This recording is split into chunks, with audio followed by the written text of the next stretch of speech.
While I'm putting all this together, I do want to mention something. If you're in NHS or you're in Project Lead or any community service kind of group, if you have a need for volunteer hours, you might be interested in working the Science Olympiad event tomorrow. Mr. Hevel was one of the leaders of the Science Olympiad. He's the team coach here for our school team for Science Olympiad, but he was involved in scoring for years, and so he's well connected in the area for this event. This is the regional competition. And they apparently, he found out yesterday that they have a need for some volunteers, like a number of volunteers. So if you have, it's at Country Day, which is not far from here. If you have a couple hours tomorrow and you're willing to get a few volunteer hours, there will be food. That part's nice. Not all the events that you volunteer where you can't get food, but and whatever time that you can give. If you have 2 hours, if you have 4 hours, whatever. If you need more hours and you can give them 6, they could use you tomorrow. So if that's you and you're willing, see Mr. Hevel, and he'll give you the skinny on that. Just finding my place and making sure that I have everything erased. I had forgotten to erase the things that I wrote last hour. Okay.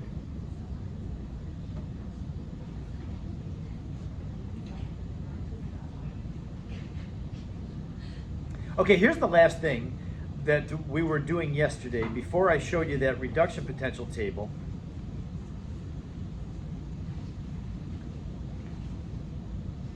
We had seen that hydrogen, the reduction of hydrogen, has a cell potential of, or not a cell potential, a reduction potential of 0. And then we looked through the reduction potential table and we saw some of these other things, like if you have an oxidation, then you have to find that thing oxidizing in the products of the reduction potential table and then turn that half reaction around. We'll see that today as we go through some things. Oh, and one other thing that I will mention is this. Keep in mind that the cell potential, the voltage for a electrochemical cell, is found by taking the oxidation potential of whatever oxidizes plus the reduction potential of whatever reduces. This is going to give you the voltage. How many volts? I had talked about how the voltage represents the force with which the electrons are being pushed through. The better the anode is at oxidizing, the easier it gives off electrons, the higher the oxidation potential. And then the more willing the cathode is to take in electrons, the better it is at reducing, the higher the reduction potential. So the bigger the cell potential, that means the harder the electrons are being pushed, the more reactive your reactants are. So keep that in mind as we get to the next slide. It just gives us a very simple example. Find the cell potential for this reaction given. Now, yesterday, our working equation was zinc plus hydrogen ions makes Zn plus 2 and then hydrogen gas. This one is going to be zinc plus copper ion yields zinc plus 2. So we see that the zinc is oxidizing here and the copper ion is reducing to Cu. Very simple reaction. Not all of our redox reactions are this simple, as you know, but I'm just starting with some Mickey Mouse kind of examples. So if we want the cell potential, that means that we need the potential for the reduction, and that would be, the reduction here is the copper reducing from Cu plus 2 to Cu. Now I know that I already gave you these values, but I would say, let's just do the exercise and find it on your reduction potential table. Can you see the reduction of copper plus 2? Especially if you know what the value is already, you can go backwards and look up where its reduction potential is. And it's the second one from the top on the right, in the right column. So yeah, when copper is reducing to Cu, or copper plus 2 is reducing to Cu, the reduction potential is positive. That means it's favorable for copper ions to reduce. That means that copper as a metal is more stable than copper ion is. That's rare as transition metals go. Most transition metals are more stable as the ion. You'll see that if you look underneath the hydrogen reductions, most of those that are oxidized or tend to oxidize are the transition metals. So in this reaction, we see zinc oxidizing to Zn plus 2. So here's neutral zinc, and it makes Zn plus 2. Now, to find this one's oxidation, listen to this. You need to find neutral zinc in the products of one of these half reactions. It's got to be a product. Because remember, for the oxidation, we're going to have to take these and turn them around. So if we have zinc oxidizing, you've got to find zinc on the right side of one of these. So we see it just over halfway down the right side. There it is. Now the reduction of zinc plus 2 to Zn is negative 0.76. So when we turn that thing around and make it an oxidation, the oxidation potential would be positive 0.76. That makes the cell potential, the reduction potential of copper, plus the oxidation potential of zinc, gives us a cell potential of 1.1 volts. So copper and zinc reacting give us a positive cell potential. And what do we see down here in purple? This is a very big deal. A redox reaction, any redox reaction, will be spontaneous if its cell potential is positive. Now we learned and we conditioned our brain to look for negative values of delta G. That word spontaneous, as soon as you see the word spontaneous, I'm hoping that the gears in your head start to turn. Delta G, delta G, delta G. Spontaneous always has to do with delta G. That's what determines whether things are spontaneous or not. We're not going to see it right here, but we will see soon in the next couple of school days that the value of delta G for a reaction is related to its cell potential. There is a mathematical relationship between delta G and the cell potential. So we'll see that here coming up. But you do need to know right off the bat, when you have a positive value for the cell potential, that means that the reaction is favorable for reacting. It will spontaneously react.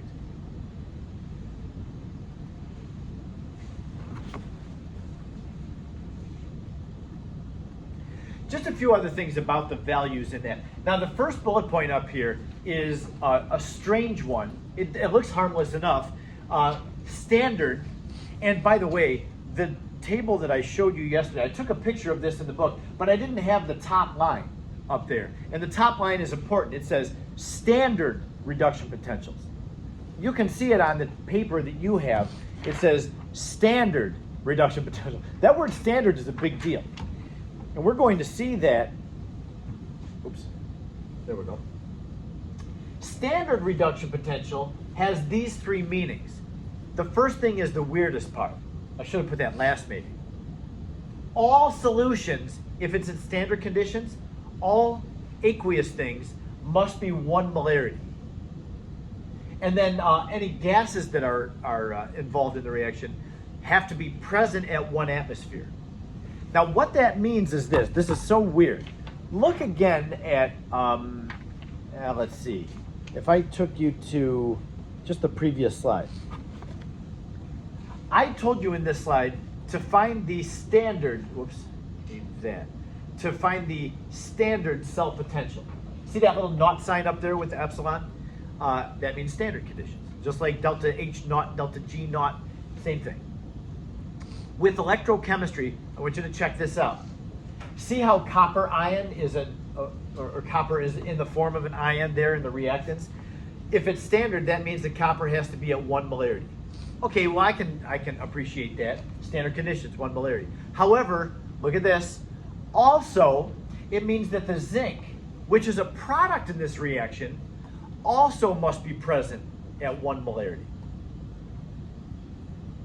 Most of our reactions in this course, we begin and you don't have any products. Like we start with reactants and it makes products.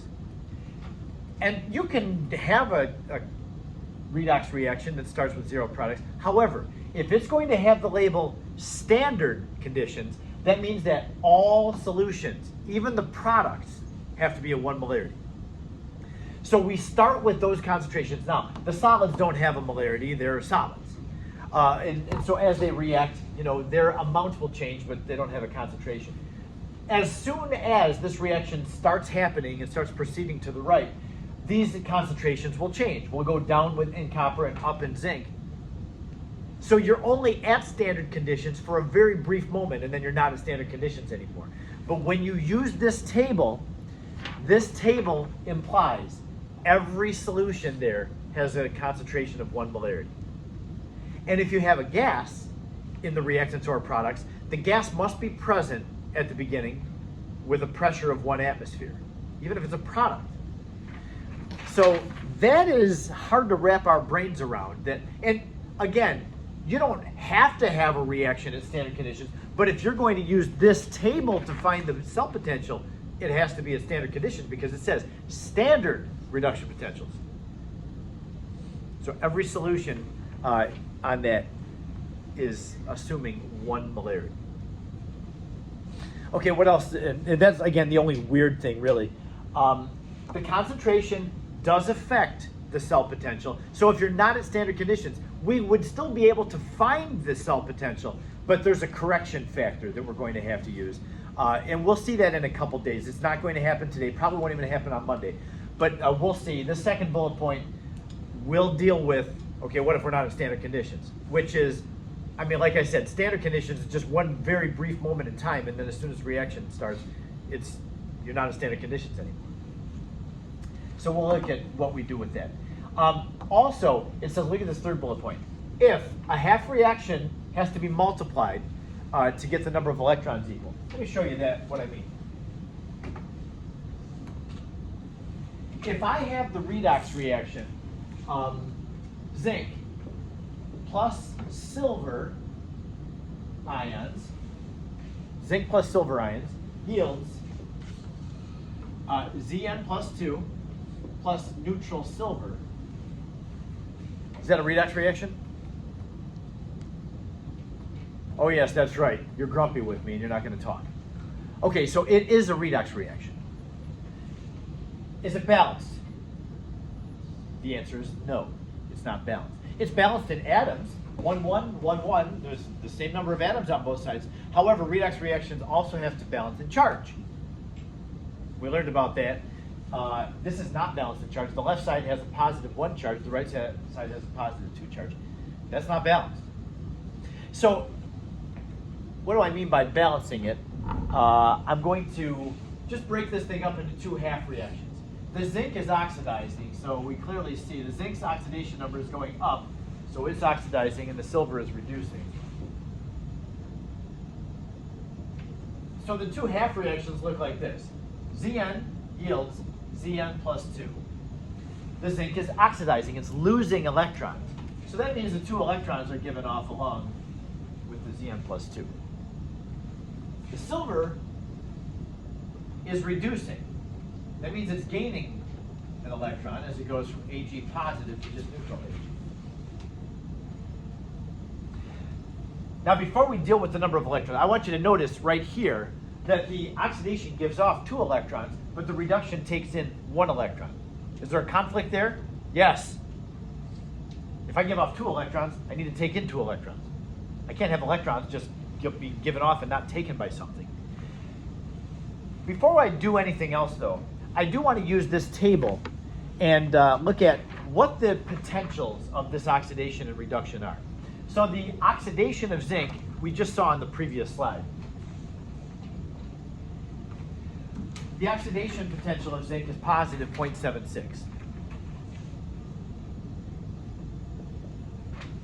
The reduction of silver ions, can you find it on here?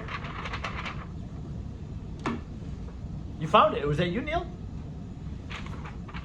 You're fast. Silver is about 3/4 of the way down the first column. A little bit more than 3/4 probably. Ag plus reduces to Ag. And the reduction potential of silver is positive 0.80.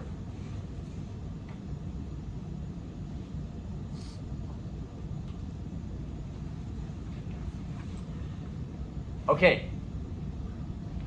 If I take you back to here, it says if a half reaction must be multiplied to get the number of electrons to balance, then the reduction potential value does not get multiplied. What I'm saying is this. If I add these 2 half reactions together, I should have an overall balanced equation. Before I add 2 half reactions together though, you always have to look at one thing. Do the number of electrons equal each other? They must. In this case, they don't.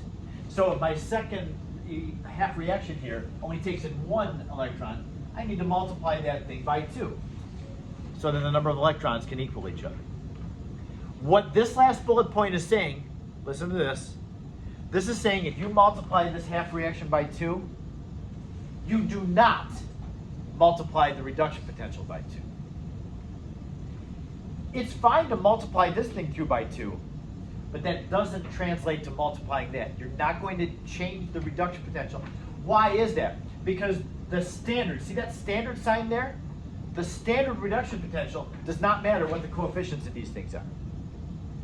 Because you have 1 molarity of aqueous things and 1 atmosphere of gas. That's what standard conditions mean.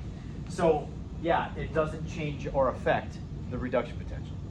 We're going to have to get used to that, because when we did Hess's law with thermodynamics, we had to multiply. Like if I multiplied my equation, I multiply the delta H. You remember doing that. We don't with reduction potentials. We don't have to do that. So I do have to multiply this thing through by 2. So when I add these two half reactions together, it's going to be zinc plus 2 silver ions yields Zn plus 2 plus 2 silvers. The electrons have canceled out because of that 2 being multiplied through. So now this final chemical equation is balanced in both atoms and charge. And my cell potential would be the sum of that plus that, 1.56.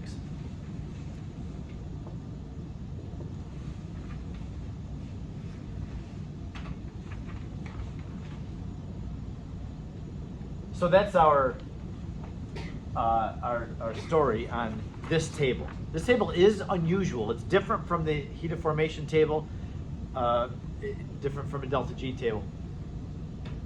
Because yeah, we don't quite follow Hess's law with this. Anybody have any questions about that? Nikhil? So for the first half reaction, the voltage of the oxidation thing, that becomes positive because it's the reduction table. Is that why? That's right. Yeah. So for oxidations, you have to find the thing that's oxidizing in the products of that table and then turn it around. So we find zinc neutral in the products of that half reaction. It's down here somewhere. Oh yeah. And then you turn it around. Oh, okay. So the turn flipped around, it looks like that with the opposite sign potential. Yeah.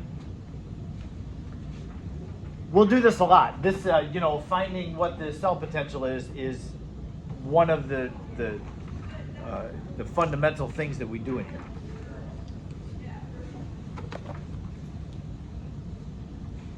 The next thing that we're going to look at is, okay, what are the things that we need to be able to know about electrochemical cells and be able to express?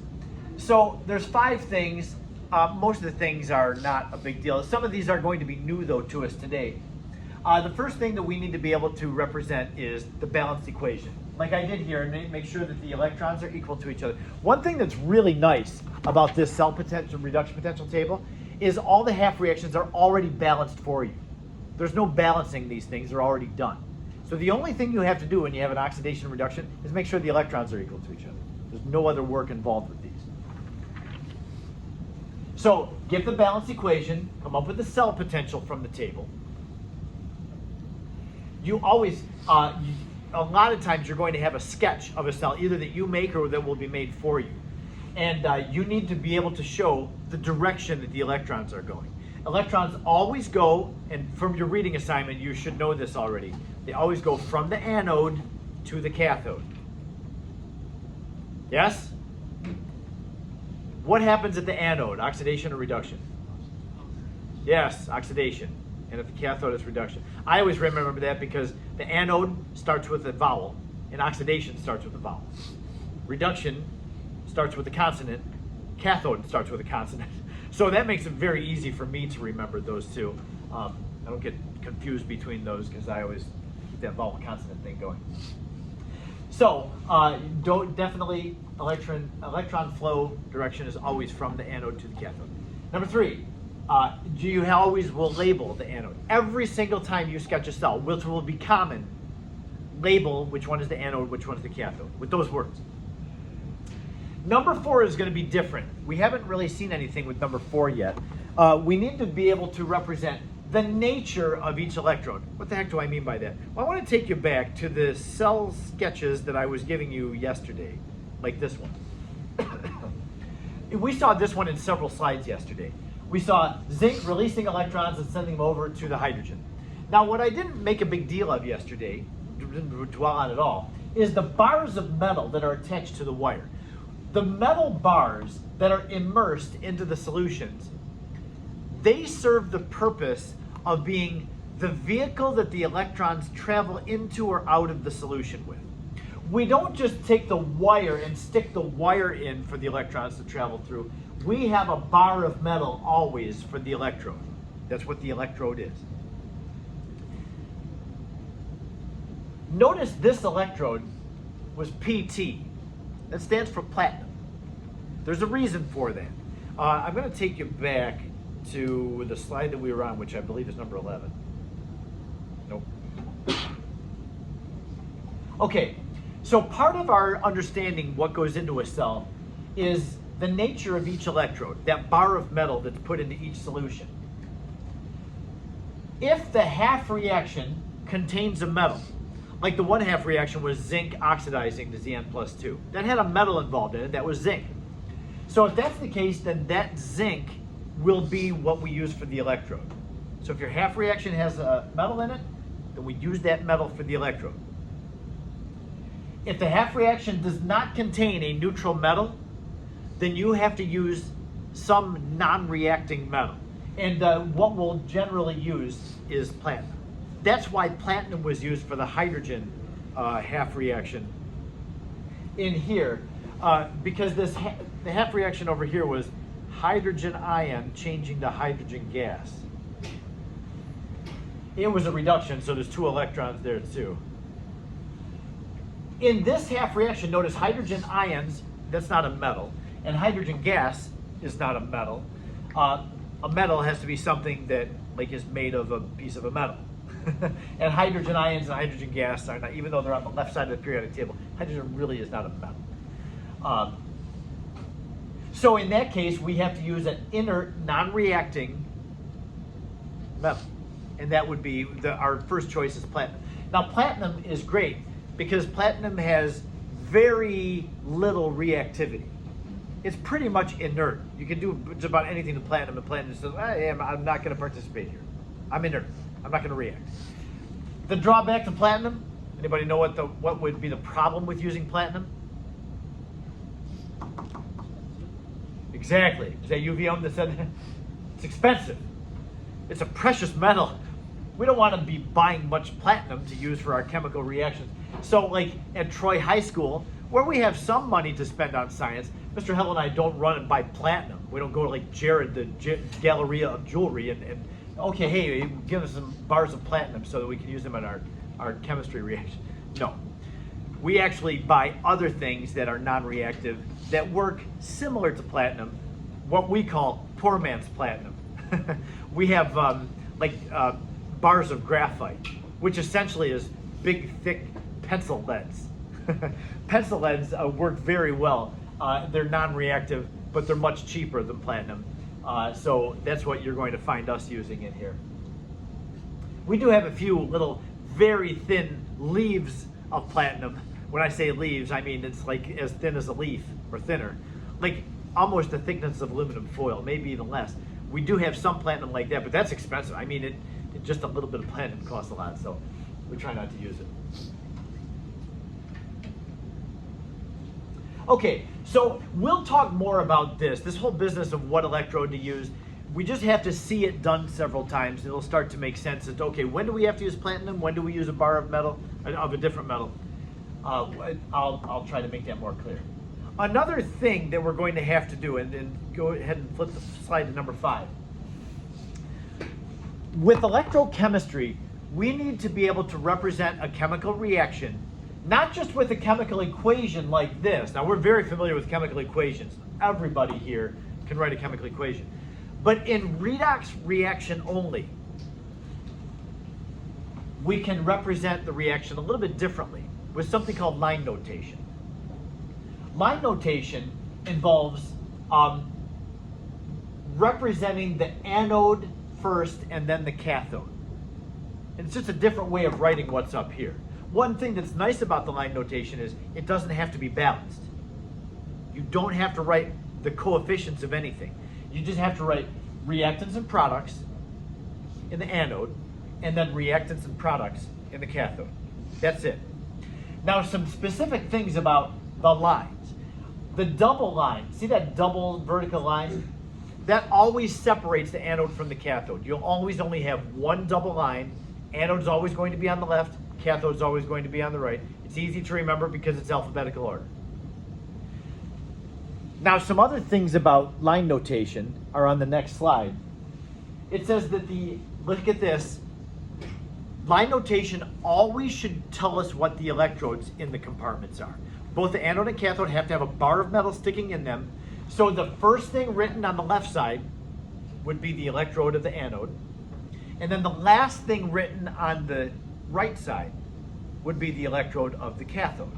Whatever bar is put in the cathode has to be written last. Look at this carefully. It says the electrodes have to be identified as the first symbol, the farthest left, and then the last symbol, the farthest right. That's always true.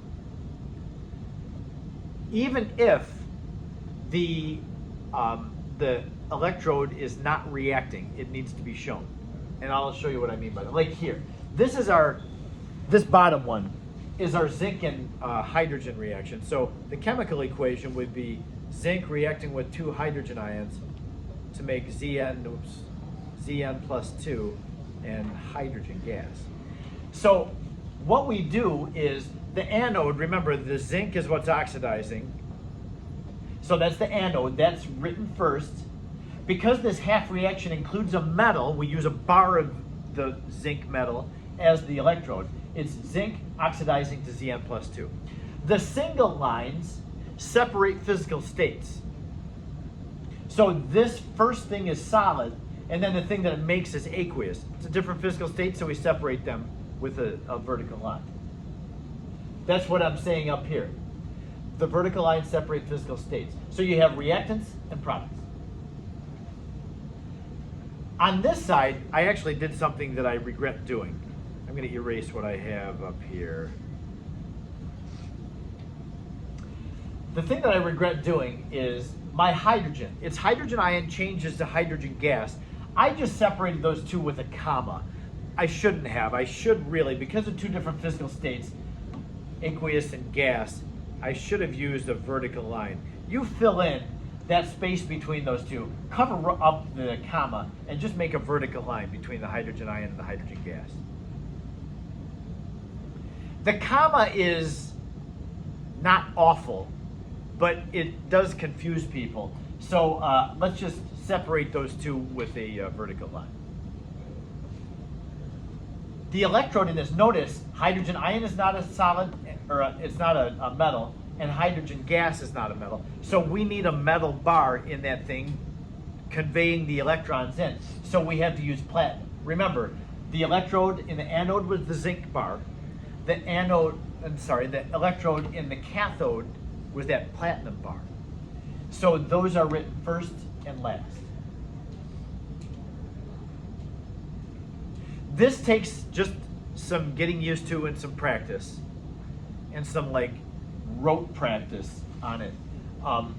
So we'll continue working on line notation.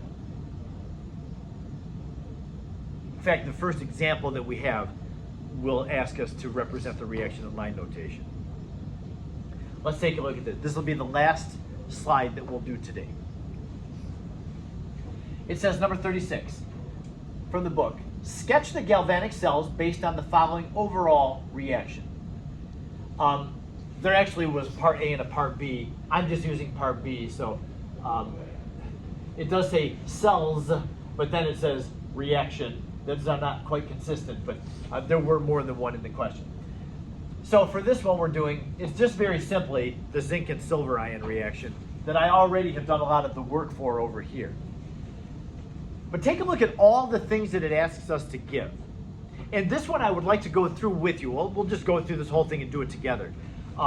Monday when we get here, I'll ask you to start by trying to do some sketches. But let's see if we can kind of get the idea of what they're asking for. Number one, show the direction of electron flow. So we're going to sketch the cell. We're going to show an arrow which direction the electrons are moving. The second thing it asks us is, look at this, the direction of ion migration through the salt bridge. You know how we talked about the salt bridge in the reading assignment? The ion migration, where are the positive ions going? Where are the negative ions going? That has to be represented in our sketch. The next thing is, it says, identify the cathode and the anode. You always do that for a sketch of a cell. And then finally, give the line notation. So we have this chemical equation we want to give the line notation for. The next thing, it's not done yet. It keeps going. Give the overall balanced equation, because this is not balanced yet. And give the cell potential. Now we've done some of that work over there on the whiteboard. But then it says, assume that all concentrations are 1 molarity and all pressures are 1 atmosphere. That means that this is at standard conditions. Okay, let's take a look. I'm going to try to make this a clear drawing. Why is that not going away? Copy. Just go away. I don't know what that dot's doing there. Okay, well, never mind. So when we draw a sketch of a cell, we're going to draw 2 beakers. You know what? I'm going to do it a little bit farther down. I'm going to cover up that dot. That dot's annoying me. Oh, geez. I'm not doing well. Okay. So there's my 2 beakers. Drawn them kind of tall. We have solutions in both. I draw them very close to one another because there should be a salt bridge between them.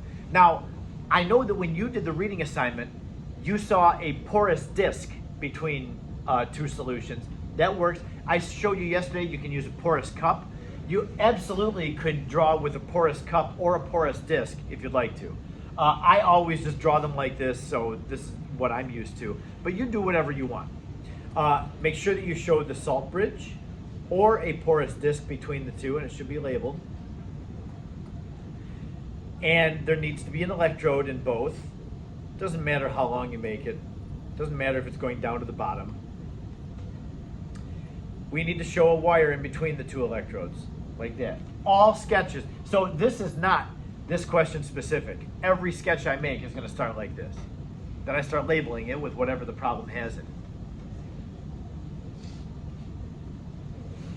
Okay, well, what would that be? Show the direction of electron flow. I'm not quite ready for that yet because I haven't established which one is the anode and which one is the cathode. So my personal preference, you do whatever you want on this one. My thing is I like to be systematic and do things the same way if I can. So I always put in my sketches the anode on the left and the cathode on the right. For 2 reasons. Number 1, it's alphabetical order. And number 2, because the way that we read, we tend to do things as Americans from left to right, like reading and writing. So I like to have my electrons flowing from left to right. You're welcome to do that, do whatever you want. If you are grumpy with me the day that you take the quiz and you want to just take your frustration out on me, then put your anode on the right and your cathode on the left and make things go the other way. It makes me crazy. I hate it. But I'll let you do it. Like I say, I'm just, you know, I get into habits, and that's one of my habits. And so, yeah, if you want to turn me all around, then have things going the other direction. But when I'm giving examples, you're going to see that it always has the electrons going to the right. So anyway, if I know this is my anode, I can already show the direction of electron flow. It's going to be going that way. You can just draw 1 arrow if you want to. You can draw multiple arrows. I don't care. As long as I see 1 arrow, I'm good. The arrow always goes from the anode to the cathode. I haven't even labeled any substances here, but I know that oxidation is going to be happening on the left and reduction is going to be happening on the right. Okay, so let's go ahead and label these things. The bar over here at the anode, we can see that, and I'll use a different color for this. The zinc is oxidizing, the silver is reducing. So that means that at the anode, I'm going to have my zinc half reaction. I'll use a bar of zinc for my electrode and then zinc ions. And do not forget to draw in the zinc ions, because it says, assume that all concentrations are 1 molarity. That means you have zinc ions present at a concentration of 1 molarity. You don't have to represent the 1 molarity, but I need to see the zinc. And there's no gases here, so we don't have to draw any pressures of anything or gas bubbles in there. But yeah, that is simply my anode. By the way, the zinc ion does need some negative ion in there with it, but since it's not known what the counter ion for the zinc ion is, then we just can leave that out. This is just representing the net ionic equation.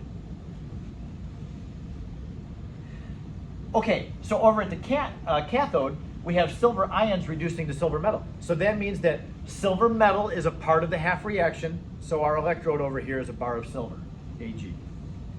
And I need silver ions present in that solution.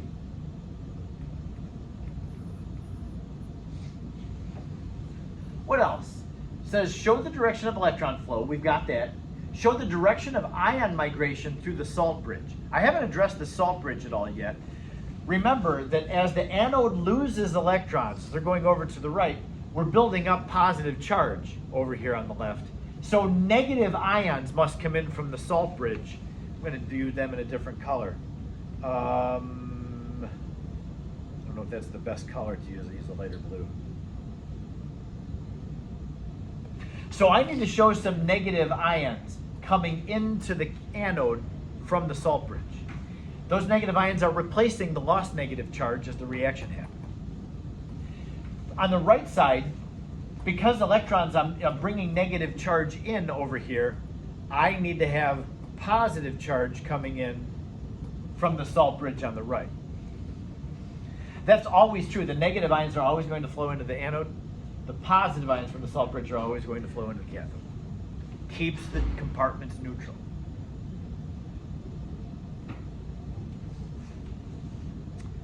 Okay, so we've got the direction of electron flow, we've got the direction of ion migration through the salt bridge. Now that's there. You can draw arrows if you want. If you want to just put a negative sign and an arrow into the anode, and a positive sign with an arrow into the cathode, that's fine. That's I like that. I just show several ions there. Identify the cathode and anode, we've done that, and give the line notation. We haven't done that one. The line notation for this thing, the anode has zinc oxidizing, so we put Zn line Zn plus 2. There's our anode, the oxidation of zinc. Then our cathode on the other side of the double line is going to be silver ion oxidizing to Ag. No, I said oxidizing. It's reducing to Ag.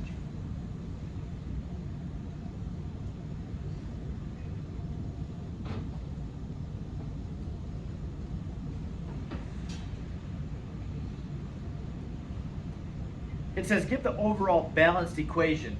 This is not balanced. I had balanced it over here. So we do have to pay attention to balancing atoms and charges. The charges are not balanced. I've got a positive 1 charge on the left and a positive 2 charge on the right. Nope, we can't leave it like that. So yeah, when we break up the 2 half reactions, we can see that, oh yeah, the silver's only taking in 1 electron, where the zinc gives off 2. So we do have to make sure that the equation is balanced. So the overall balanced equation would be Zn plus 2 Ag positives yields Zn plus 2 plus just 2 Ags. I'm going to squeeze a 2 in there. There it is. And what is the cell potential? It did ask for, right up here, it says give the cell potential. That work has already been done. We had figured that out before. It's 1.56. So you'd have to use the table and come up with that.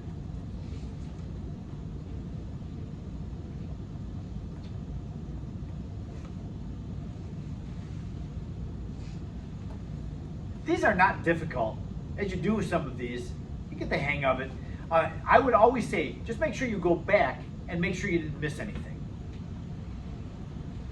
It's common to miss stuff, just if you're in a hurry. So do all the things that you think the question asks, and then just go back and reread the question to make sure that you caught everything that they ask you to do. The next slide I told you this is going to be the last slide, but the next slide just has everything a bit cleaner. This is the solution to that. And you see that I've got everything on here that I just drew out. Yes? The stuff in the line notation? What did you ask? It's always, the double line separates anode on the left and cathode on the right. Yeah, so you put the reactant and then the product. Okay? And then over here is the reactant and then the product. So just make sure the reactant comes before the product. We'll do more line notation. I mean, this one was a pretty standard line notation. If they were always this simple and easy, it would be great, but they're not. So I'll be talking more about that. Anything else about this? We're going to stop here if you're good, into Kim. Can you go up To the previous one? Yeah. How did you figure out the electrodes like are CN and AG? Yeah, if the half reaction, now the oxidation had neutral zinc becoming Zn plus 2. So neutral zinc was part of that half reaction, therefore I use a bar of zinc in that one. In the reduction half reaction, silver ion is making silver metal. So since silver metal is a part of the half reaction, I use a bar of silver. If your half reaction doesn't involve any metal, then you use platinum. So why is it not the AG ion? There are Ag ions. No, but like- But you can't, silver ions have to be aqueous. You can't have a bar that's silver ions. It's got to be neutral. And that also leads me to another question. How do you know the state of matter or the state? Yeah, like. Yeah, ions will always be aqueous. These are always aqueous phase reactions, so any dissolved thing would be aqueous. And then, like zinc and silver, you should just know that when you have elemental metals, they're probably solid. All right, we'll practice more of these. If you just glance ahead, on Monday we'll get over here. Oh, look at this. Another chemical equation. Sketch it, identify stuff, what's the E cell, and then give it line notation. So we'll just do more of the same. Lots of cell sketches on Monday.